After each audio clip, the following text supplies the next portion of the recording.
आज के इस एक्सप्लेनर में हम एक बेहद दिलचस्प प्राकृतिक घटना पर बात करने वाले हैं। प्रकाश का मुड़ना, या विज्ञान की भाषा में कहें तो प्रकाश का अपवर्तन। चलिए बिना किसी देरी के सीधे इस विषय की गहराई में उतरते हैं और डिकोड करते हैं कि आखिर प्रकाश की किरणें अपना रास्ता क्यों बदल लेती हैं। आज की इस चर्चा का रोड मैप बहुत ही सिंपल है। सबसे पहले प्रकाश का अपवर्तन, फिर अपवर्तन के नियम, उसके बाद अपवर्तनांक को समझना और अंत में आपेक्षिक अपवर्तनांक। तो शुरुआत विजुअल कॉन्सेप्ट से होगी और सफर सीधे गणितीय सूत्रों तक जाएगा। तो चलिए, पहला भाग, प्रकाश का अपवर्तन। सरल शब्दों में कहें तो जब प्रकाश एक पारदर्शी माध्यम से दूसरे पारदर्शी माध्यम में तिरछा प्रवेश करता है तो वो अपने सीधे रास्ते से थोड़ा भटक जाता है।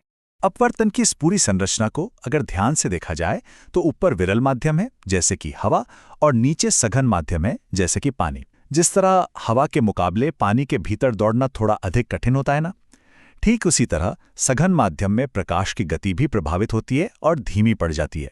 जो किरण पहले माध्यम से आकर सतह पर गिर रही है उसे आपतित किरण या इंसिडेंट रे एओ कहते हैं। सतह के अंदर जो किरण गति बदलने के कारण अपने मार्ग से मुड़ गई है वो अपवर्तित किरण यानी ओबी है। और इन दोनों माध्यमों को अलग करने वाली सतह पर ये जो 90 डिग्री की लंबवत काल्पनिक रेखा है, इसे अभिलंब या नॉर्मल एनएन कहा जाता है।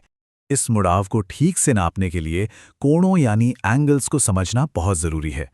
आपतित किरण और अभिलंब के बीच जो कोण बनता है उसे आपतन कोण या एंगल ऑफ इंसिडेंस या आय कहते हैं। वहीं अपवर्तित किरण और अभिलंब के बीच बनने वाला कोण अपवर्तन कोण यानी एंगल ऑफ रिफ्रैक्शन आर कहलाता है।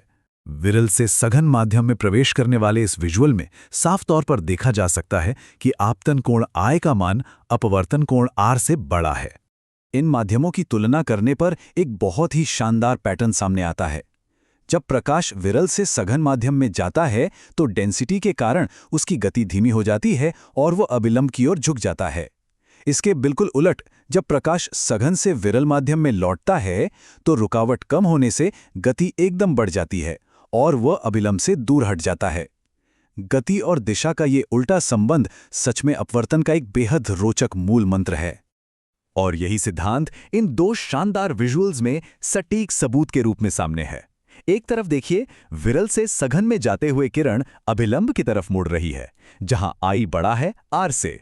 वहीं दूसरी तरफ सघन से विरल में निकलते हुए किरण अभिलंब से दूर भाग रही है जहां आई छोटा है आर से।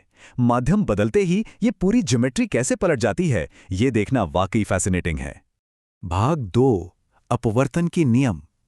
यह प्राकृतिक घटना सिर्फ बेतरतीब ढंग से नहीं होती, बल्कि इसके पीछे कड़े गणितीय नियम काम करते हैं। अपवर्तन के मुख्य रूप से 2 नियम होते हैं। पहला नियम बहुत सीधा है। आपतित किरण, अपवर्तित किरण और आपतन बिंदु पर डाला गया अभिलंब, ये तीनों हमेशा एक ही तल यानी सेम प्लेन में होते हैं।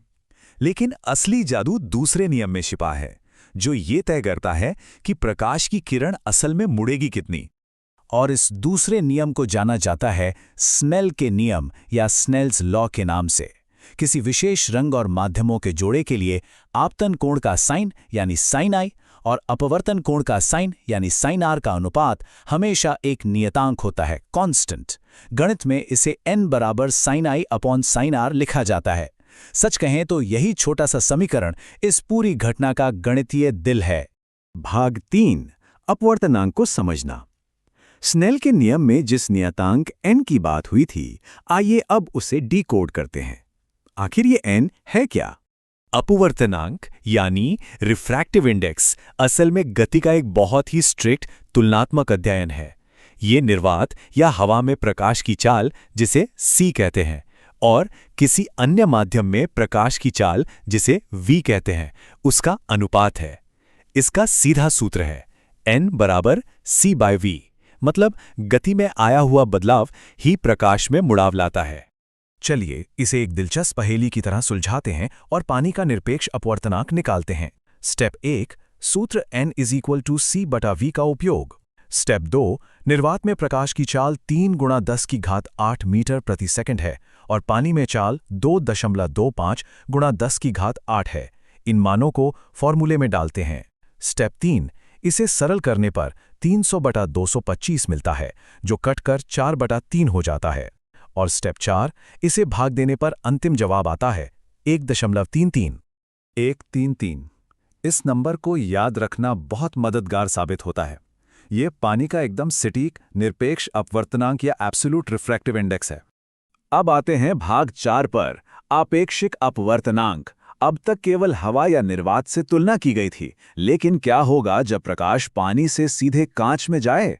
यहीं पर आपेक्षिक अपवर्तनांक यानी रिलेटिव रिफ्रैक्टिव इंडेक्स की भूमिका सामने आती है। जब किन्हीं दो पारदर्शी माध्यमों के निरपेक्ष अपवर्तनांकों का अनुपात निकाला जाता है तो उसे आपेक्षिक अपवर्तनांक कहते हैं। इसे n/1 = n2/n1 के रूप में लिखा जाता है। इससे ये पता चलता है कि बिना निर्वात के जब प्रकाश दो अलग अलग माध्यमों के बीच यात्रा करता है तो उसका व्यवहार कैसा होगा। आइए इसे भी एक आसान से उदाहरण से हल करते हैं। कांच के सापेक्ष पानी का अपवर्तनांक कैसे निकलेगा? स्टेप 1, पानी का अपवर्तनांक 4/3 है और कांच का 3/2। स्टेप 2, सूत्र NWG = NW/NG में इन्हें सेट करते हैं। स्टेप 3, 4/3 को 3/2 से भाग देते हैं। स्टेप 4, जब इस भिन्न को गुणा में बदलते हैं तो ये 4 × 2/3 × 3 हो जाता है। ये गणित का क्रम एकदम तार्किक है और इसे पूरी तरह हल करने पर जो अंतिम परिणाम सामने आता है वो है 8/9।